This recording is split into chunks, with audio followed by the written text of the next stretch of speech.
Bismillahirrahmanirrahim. Assalamualaikum warahmatullahi wabarakatuh. Alhamdulillahi rabbil alamin. Allahumma fasalli wa sallim ala sayyidina wa nabiyyina wa maulana Muhammadin sayyidil anbiya'i wal mursalin wa ala alihi wa ashabihi wa azwajihi wa dhurriyyatihi wa man tabi'ahum bi ihsanin ila yaumiddin, amma ba'du.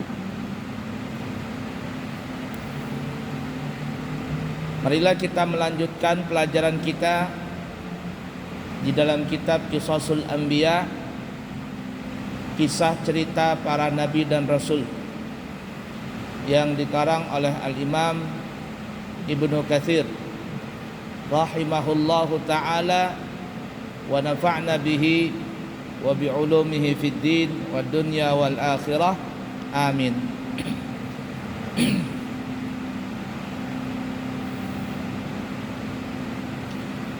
Pada pertemuan yang lalu kita telah sampai cerita Nabi Allah Musa, yang mana beliau sudah sampai di negara Madian, menolong dua perempuan yang sedang mengantri memberikan minuman kepada ternak-ternak kambing mereka. Dan akhirnya ternyata dua perempuan itu adalah anak perempuan daripada Nabi Allah Shu'aib alaihi salatu wassalam. Dan akhirnya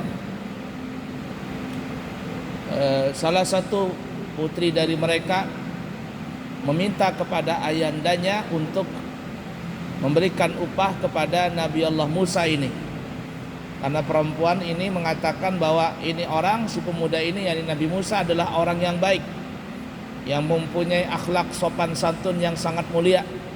Yang kita sebutkan pada pertemuan yang lalu adalah salah satu akhlaknya Nabi Musa alaihissalatu wassalam adalah beliau menjaga kehormatan diri beliau dan juga menghargai dan menghormati seorang perempuan. Ketika Nabi Musa diajak oleh putrinya Nabi Shu'aib untuk kembali, untuk datang ke rumahnya, putri Nabi Shu'aib berjalan di depan. Dan Nabi Musa mengatakan ini tidak pantas, karena kalau seandainya perempuan berjalan di depan, laki-laki di belakang, maka laki-laki itu akan melihat perempuan itu selalu.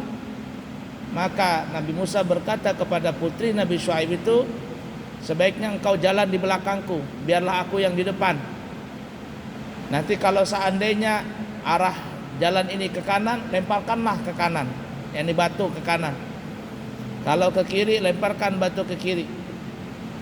Kalau jalan terus, jangan dilempar-lempar. Di dalam perjalanan itu Nabi Musa tidak ada bicara, kecuali yang penting saja. Dan begitu sopannya Nabi Allah Musa alaihissalatu wassalam, dengan kesopanan itulah maka anaknya Nabi Shu'aib ini mengatakan kepada ayahnya, wahai ayahku, bahasa kitanya, wahai ayah kami, berikanlah si pemuda ini upah yang layak, karena pemuda ini adalah orang yang kuat, lagi terpercaya. Orangnya kuat karena bisa mengangkat, memindahkan batu yang besar, yang batu itu notabene-nya tidak bisa terangkat kecuali diangkat oleh 10 orang. Nabi Musa bisa mengangkatnya sendiri. Dan yang kedua, kata putri Nabi Shu'aib, Al-Amin, orangnya ini dipercaya, orangnya ini amanah, dipercaya. Nah, itu kehebatan Nabi Musa, ya, kemuliaan Nabi Musa. Tapi apa kata Nabi Shu'aib? Nabi Shu'aib bukan hanya memberikan upah dan sebagainya. Ketika mendengar kabar itu dari putrinya, bukan hanya memberikan upah, tapi Nabi Shu'aib ingin menikahkan putrinya itu kepada Nabi Musa. Nah, itu ya, ingin menikahkan putrinya kepada Nabi Musa karena berkelakuan baik tadi. Ya, subhanallah. Itulah kalau seorang pemuda dia berkelakuan baik, sopan santun, insya Allah dia akan mendapatkan jodoh yang baik juga. Begitu juga seorang perempuan, kalau perempuan itu baik, maka insya Allah dia akan mendapatkan jodoh yang baik juga. Ya, ala kulli hal. Itu sudah harapan dari semua orang. Ada cerita ya, ini menyimpang saja. Versinya banyak sekali. Maksud versi itu ada yang mengatakan itu adalah seorang wali songo, kalau nggak salah Sunan Giri atau siapa begitu. Ada yang mengatakan wali sepulan. Ala kulli hal, kita sebut saja si fulan.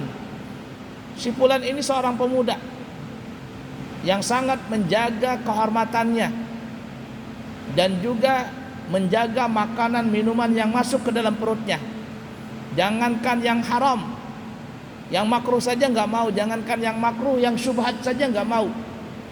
Jadi kalau tidak jelas makanan minuman yang haram itu, maka beliau tidak berani memakan itu. Suatu ketika sang pemuda yang saleh ini berjalan di pinggiran sungai, di pinggiran kali begitu. Dia punya perut sedang lapar. Kemudian tidak lama kemudian, ketika dia berada di tepi kali atau tepi sungai tadi, tiba-tiba dia melihat sebuah apel yang sangat ranum warnanya dan sangat enak buahnya, karena terlihat dari warna apel itu sudah matang sempurna. Lewat di depannya dia, ini apel jatuh gitu ya di sungai, lewat di hadapannya dia.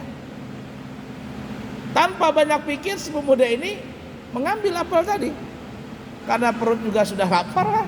Kebetulan nih diambil apel tadi, tanpa banyak pikir dia makan. Bismillah, tak dia makan. Gigitan pertama masuk ke dalam perutnya. Setelah dia masuk, yani setelah apel tadi masuk gigitan pertama ke dalam perutnya, baru dia sadar. Astagfirullah. Baru dia sadar. Kenapa sadar? Ini apel pasti ada pemiliknya. Ini apel pasti ada pemiliknya. Tidak mungkin gak ada pemiliknya.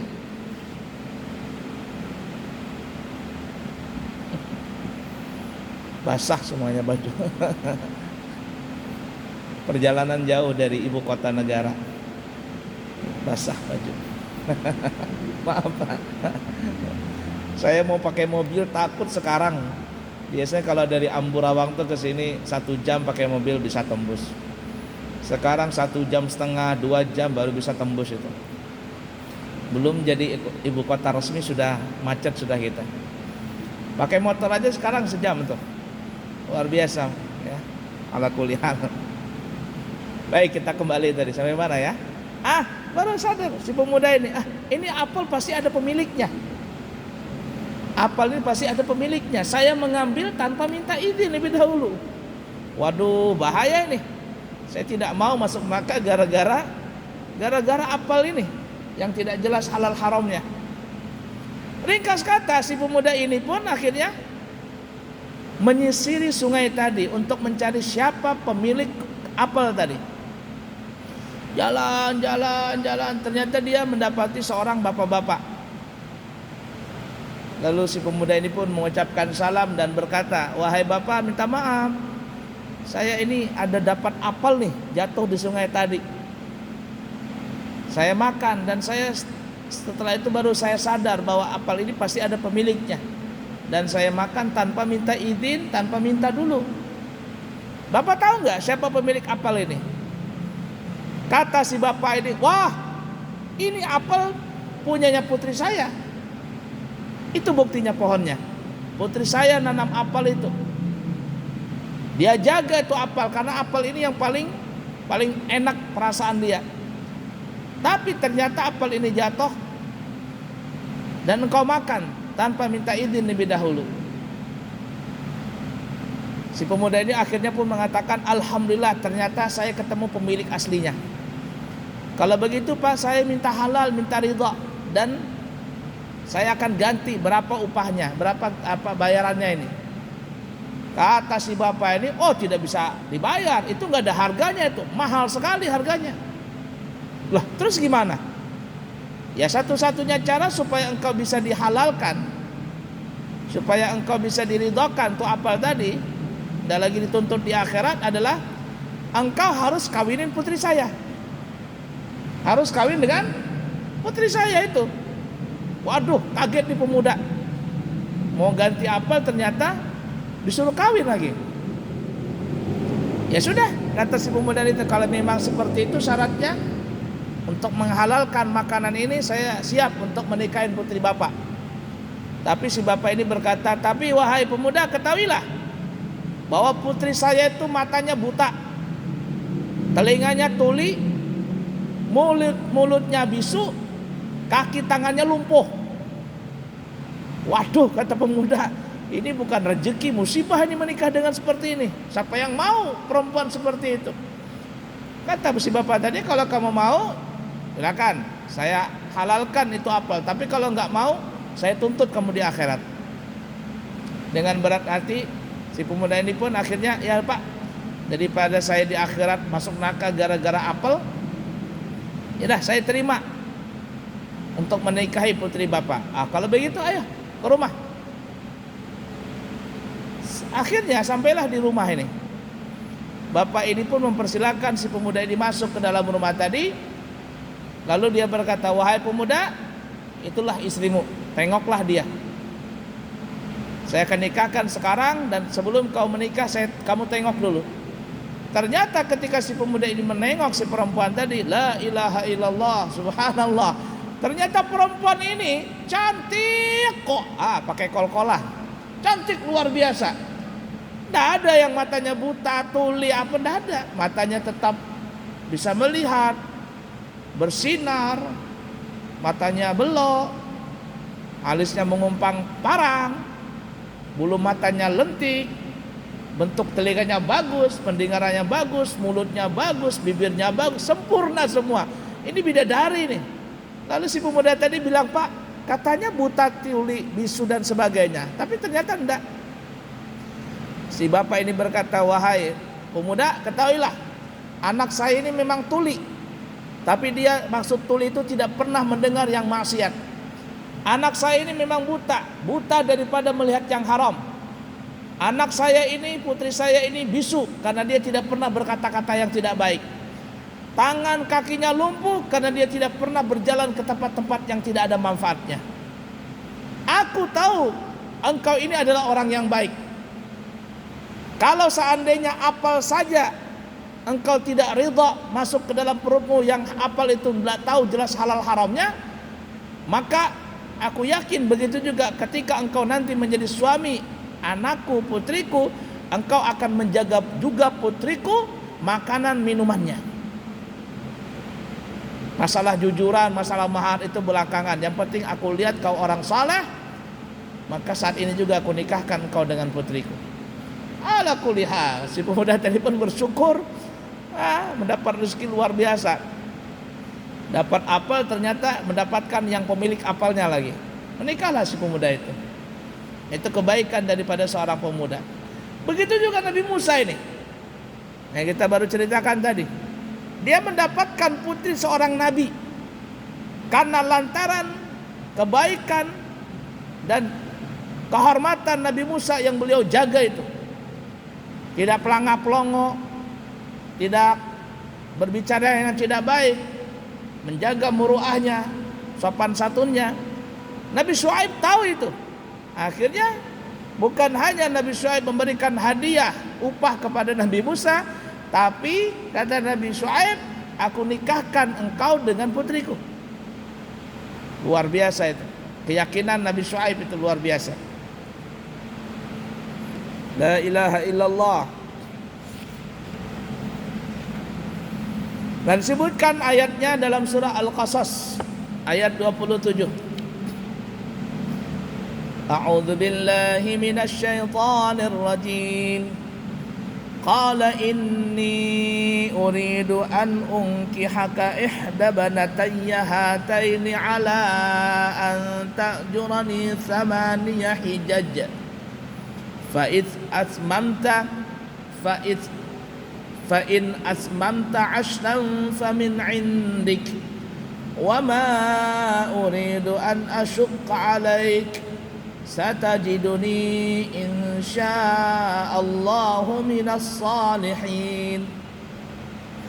Maka berkatalah Nabi Allah Syuaib alaihi salatu wasalam, sesungguhnya aku bermaksud menikahkan engkau, yakni engkau Nabi Musa, dengan salah seorang dari kedua putriku ini, atas dasar bahwa engkau bekerja denganku 8 tahun, dan jika kamu cukup 10 tahun, maka itu adalah lebih baik lagi. Lebih baik lagi darimu. Maka aku tidak hendak memberatkan dirimu, dan kamu insya Allah akan mendapatkan termasuk orang-orang yang baik. Nabi Musa ini kan kemarin kita ceritakan keluar dari Mesir, tidak punya sanak saudara, nggak punya keluarga, luntang lantung. Tapi Allah mengarahkan Nabi Musa sampai ke Madian tadi, negara Madian. Karena Nabi Musa tidak punya sanak saudara, keluarga dan sebagainya, dan kebetulan juga ingin dinikahkan putri Nabi Syuaib kepada Nabi Musa, maka Nabi Musa pun menerima itu. Tapi maharnya adalah 10 tahun untuk bersama dengan Nabi Syuaib. Yani ikut dengan Nabi Syuaib mengurusin kambing, bekerja dan sebagainya. Itu maharnya 8 tahun saja. Tapi kalau mau 10 tahun itu lebih baik lagi. 8 tahun saja, tapi kalau mau 10 tahun, kata Nabi Syuaib, itu lebih baik lagi. Nah, ini sambil Nabi Syuaib bukan hanya menikahkan putrinya dengan Nabi Musa, tapi Nabi Syuaib mendidik Nabi Musa. Secara tidak langsung mendidik Nabi Musa. Didik dengan apa? Didik mental Nabi Musa, yaitu dengan memelihara kambing. Nah, oleh karena itu kata ulama, kata Nabi kita Muhammad SAW, tidaklah seorang nabi yang diutus oleh Allah kepada umatnya kecuali semua nabi itu pengembala. Jadi semua nabi itu pengembala. Kenapa pengembala? Kata ulama, filosofinya di gembala itu adalah sebelum para nabi itu terjun ke masyarakat, menghadapi model macam-macam tingkah laku masyarakat yang aneh-aneh, para nabi ini digembleng dulu, dia punya mental untuk melihara binatang ternak. Dan para ahli yang binatang ternak, yang paling susah untuk dipelihara itu kambing. Kenapa? Kambing ini kalau disuruh jalan duluan, dia akan mencong ke kanan atau ke kiri. Kalau kita yang jalan duluan, kambing di belakang, dia akan lari kemana begitu. Itu kambing. Lain kalau sapi atau kerbau atau onta, satu yang mimpin jalan semuanya. Ya, yang pengembalanya di depan, yang lain ngikut. Kalau kambing nggak bisa begitu. Artinya kata ahli ulama yang ahli hikmah, manusia itu model-model itu ada yang kayak kambing, disuruh A ke kanan, dia ke kiri. Gitu tuh ya. Disuruh untuk sholat, dia nggak sholat. Disuruh zakat, dia nggak mau zakat. Dilarang ini atau malah dikerjakannya. Jadi sebelum Nabi Musa masuk kepada kaum Bani Israel yang mucil-mucil, apalagi nanti kepada kaum bangsa Kipti, kaum Mesir, menghadapi Fir'aun dan lain sebagainya, Nabi Musa ini sudah tahan mental. Kenapa? Karena sebelum menghadapi manusia yang bermacam-macam akhlaknya, dia sudah menghadapi sifat binatang itu. Yang nanti sifat binatang ini ada di diri manusia yang mirip-mirip dengan binatang. Makanya tidak salah kalau ada orang marah dengan seseorang, yang marah ini terkadang mulutnya itu keluar dengan kata-kata binatang. Kalau orang Jawa, wedus lah. Kenapa? Karena ini orang ini mirip dengan kambing. Kalau di Arab sana, kalau dia menghina seseorang, kalau orang itu dikatakan bodoh, himar, ente himar katanya. Kamu ini mirip keledai. Karena binatang yang simbol binatang bodoh itu adalah keledai. Ya? Atau bagor, anta bagor katanya, kamu sapi. Itu hinaan. Kenapa? Karena sifat kamu itu seperti binatang. Nah, Nabi Musa sebelum menghadapi umat yang begitu macam-macam modelnya, dia sudah terbiasa menghadapi binatang kambing tadi. Dan begitulah semua para nabi, termasuk Nabi kita Muhammad SAW juga pengembala kambing. Melatih mental dulu. Melatih mental. Kalau sudah mentalnya kuat, aman. Ada saya pernah baca di mana ya, media sosial atau apa begitu ya. Jadi waktu itu ada orang ngantri mau mau berangkat naik pesawat. Tapi ini waktunya sudah sempit, sedangkan ini masih banyak nih orang mau ngantri check in. Ada yang ribut, ada yang ini itu semuanya, apalagi ibu-ibu. Wah, bla bla bla bla bla. Namanya ibu-ibu juga. Tapi ada beberapa tentara yang mereka ikut antrian, ngantri dan sebagainya, dan tidak ada sedikit pun dari wajahnya itu khawatir dan sebagainya, tidak ada mau nyerobot tenang begitu dia. Tenang begitu. Lalu ditanya sama orang, "Bapak-bapak, kok bapak-bapak nggak marah begini?" Katanya, "Kami sudah biasa Pak menghadapi seperti ini. Kami sudah biasa menghadapi medan seperti ini. Jadi kami sabar saja. Medan kami ditempur di lokasi latihan itu lebih parah daripada begini. Kami sudah biasa ngantri makan, kami sudah biasa ngantri mandi, kami sudah biasa ngantri itu. Kalau yang seperti ini mah biasa saja. Jadi kami wajarkan saja orang-orang yang seperti itu karena mereka nggak pernah latihan. Ada ya seperti itu. Sama juga para santri. Anak-anak yang sekolah di pesantren itu mereka bukan hanya belajar kitab, bukan hanya menghafal hafalan, tetapi yang lebih daripada itu melatih mental mereka. Makan ngantri, mandi ngantri. Terkadang ada yang nakal, ada yang ganggu dia, ada yang bully dia. Sabar nggak dia menghadapi itu? Terkadang berat. Tengah malam sudah bangun, jam 4, jam 3 bangun untuk sholat tahajud, subuh lagi sholat berjamaah. Gemblengan anak santri itu secara mental itu kurang lebih dengan tentara. Cuman bedanya tentara ngangkat beban fisik dan sebagainya. Kalau santri bebannya di hati. Gotong royong. Masuk santri, ketika masuk jadi santri kulitnya putih. 3 bulan keluar, 3 bulan pulang ke rumah kulitnya hitam. Kenapa hitam? Gotong royong terus. Itu melatih mental itu, biasa itu. Melatih mental. Kenapa? Karena nanti ketika dia keluar di pesantren, dia jadi ustadz, dia jadi kiai, dia jadi ulama. Nanti akan menghadapi umat yang bermacam-macam. Jangan dipikir kalau jadi ustadz, jadi kiai, jadi ulama nggak ada musuhnya. Banyak yang benci, banyak yang iri, banyak yang ingin menjatuhkan dia. Tapi karena sudah biasa di pesantren menghadapi model seperti itu, ketika nanti jadi kiai nggak cengeng, ketika jadi ustadz nggak cengeng. Tapi kalau seandainya nggak biasa seperti itu, ketika nanti jadi ustadz, jadi kiai, lalu ada yang jelek-jelekan dia, merajuk, ngambek, repot sudah nih. Kalau ustadz mengambek repot dah. Nggak tahan mental. Ya, cengeng begitu.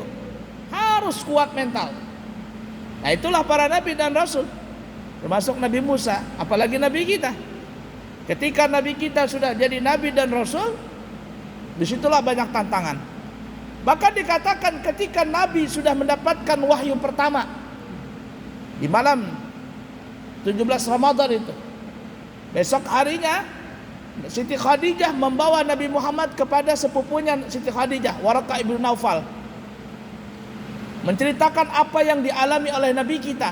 Kata Waraqah ibnu Naufal yang pada situ dia beragama Nasrani, kata Waraqah ibnu Naufal, ini orang, yakni suamimu wahai Siti Khadijah, Nabi Muhammad ini, itu didatangi oleh orang yang namanya Namusul Akbar, yang dia pernah juga datang kepada Nabi Musa. Namusul Akbar itu nama Jibril. Dari kalangan orang Nasrani disebut Namusul Akbar, nyamuk raksasa. Itu Jibril. Ketahuilah wahai Siti Khadijah, ketahuilah wahai Rasulullah, engkau setelah ini akan dimusuhi oleh umatmu. Engkau akan dihina, engkau akan dipukuli, diludahi, bahkan engkau ingin dibunuh. Dan kalau seandainya, kata Waraqah ibnu Naufal, jikalau umurku panjang dan aku masih hidup pada saat seperti itu, aku akan membelamu. Nah, sebelum Nabi diangkat menjadi Nabi dan Rasul, Nabi Muhammad biasa. Semua kaum Quraisy sayang, hormat kepada Nabi Muhammad. Tapi ketika Nabi Muhammad sudah mengajak umat kepada jalan yang benar, mentauhidkan Allah Ta'ala, di situ ada tantangan. Ada Abu Jahal, ada Abu Lahab, Abu Gosok sekalian juga ada di situ. Mahaur, mengganggu Nabi Muhammad. Tapi Nabi Muhammad santai. Kenapa? Karena sudah terbiasa dulu menghadapi kambing-kambing. La ilaha illallah. Nah, seperti itulah. Nah, jadi Nabi Syuaib ini menyuruh Nabi Muhammad menikah dengan putrinya, ya ibarat kata maharnya mengembala kambing selama 8 tahun. Kalau 10 tahun itu lebih baik lagi. Nanti akhirnya Nabi Musa pun akhirnya menikah lagi dengan putri Nabi Syuaib yang kedua. Ya, ala kulli hal seperti itu. Jadi Nabi Syuaib bukan hanya menyuruh Nabi Musa untuk menikahi putrinya dan bekerja dengannya, tapi secara tidak langsung tidak langsung Nabi Syuaib telah mengajarkan mental kepada Nabi Musa bagaimana nanti ketika menghadapi Firaun dan bala tentaranya dan seluruh orang-orang Israel yang dikenal dengan kemucilannya itu. Nah, begitulah ya. La ilaha illallah. Baik, cukup sekian dulu. Nanti kita akan sambung lagi di cerita yang berikutnya, insya Allah.